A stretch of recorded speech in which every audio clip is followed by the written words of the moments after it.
Isang mapagpalang hapon po sa ating lahat. Muli ako si Miats Pasyan and welcome to our daily devotion with Pastor Russell Ocampo. And today is November 22, 2025 and our topics all about ano ang edad ng ating planeta. So our concepts all about young earth creationism. So, ang young earth creationism ay nagtuturo na nilikha ng Diyos ang langit at lupa sa loob ng maikling panahon ayon sa Biblia, na nagpapakita ng kanyang dakilang kapangyarihan, karunungan at layunin. Ngunit, anuman ang pananaw, young earth man o old earth, ang pinakamahalagang katotohanan ay ang Diyos ang lumikha ng lahat. Ang kanyang nilikha ay refleksyon ng kanyang kawalhatian, kaayusan, kabutihan at pagmamahal sa sangkatauhan. So, lahat ng nilikha ay hindi aksidente kundi paanyaya upang sambahin siya at pangalagaan ng mundong kanyang ipinagkatiwala. So, excuse me.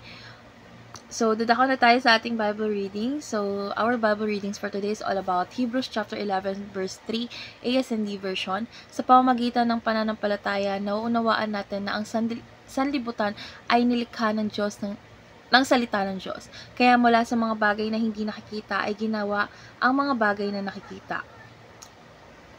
So, dadako na tayo sa ating teachings. So, yung first teaching is Earth can be young or old. So, may mga Kristyano na naniniwala sa young Earth batay sa literal na pagbilang sa genealogies ng Biblia. So, mayroon ding naniniwala sa old Earth dahil sa scientific information gaya ng fossil records at radiometric dating. So may pagkakaiba-iba man, hindi nito binabago yung katotohanan ng Diyos ang nagpasimula ng lahat. Second is evidence points to the Creator. So yung pagkakaayos ng kalawakan, lawak ng universe at pagiging details ng ating buhay ay nagpapahiwatig na may makapangyarihang arkitekto sa likod ng lahat. So may maging ang sensensya ay nagpapakita ng disenyo at hindi aksidente, dahil ang disenyo ng mundo ay nagtuturo sa isang matalinong manlilikha, which is si Lord. And last is everything is meant for our enjoyment. So, ginawa ng Diyos ang mundo hindi lang para mabuhay tayo, kundi para ma-enjoy natin ang kanyang kabutihan. So, ang kagandahan ng kalikasan, musika ng hangin at kulay ng mga ulap ay nais niyang maging pagpapala sa atin, dahil ang mundo ay regalo at hindi burden. So, dadako na tayo sa ating applications. Yung first application is trust God's power to create just by His spoken words. So, kung kaya niyang likayan ng mundo sa pamamagitan lamang ng kanyang salita, is kaya rin niyang gumawa ng imposible sa buhay natin. So, wala siyang kailangan na material na tulong ng tao sapagkat ang kanyang kapangyarihan. Kaya dapat tayo ay magtiwala sa Diyos sa mga bagay na di natin kayang panghawakan. Second is treat all creation as God's fingerprints. So, hindi basta likas na yaman ng mundo, dahil ito ay marka ng Diyos. Kapag tinitingnan natin ang kalikasan, dapat makita natin ang karakter at kabutihan ng lumikha.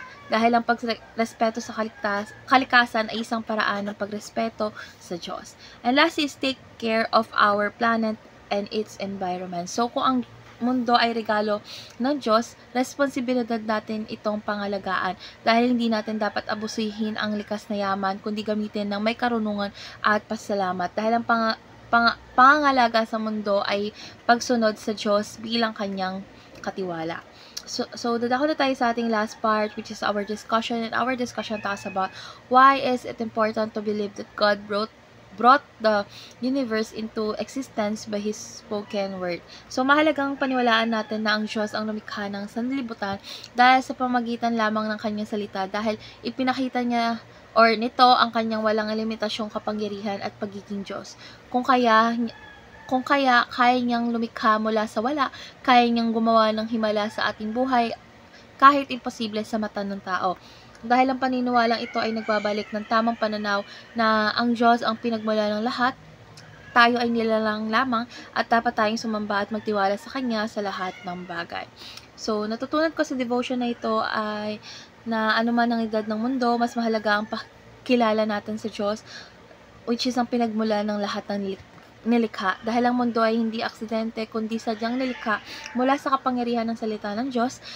nais nating mas pahalagaan ng kalikasan, mas magtiwala sa kapangyarihan ng Diyos sa ating buhay at maging mabuting katiwala ng mundong kanyang ibinibigay. So let's pray po. Lord God, maraming salamat po dahil ikaw ang lumikha ng langit at lupa.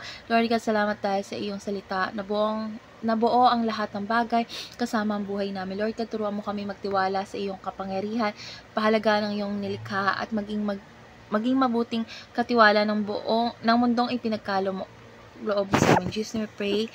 Amen.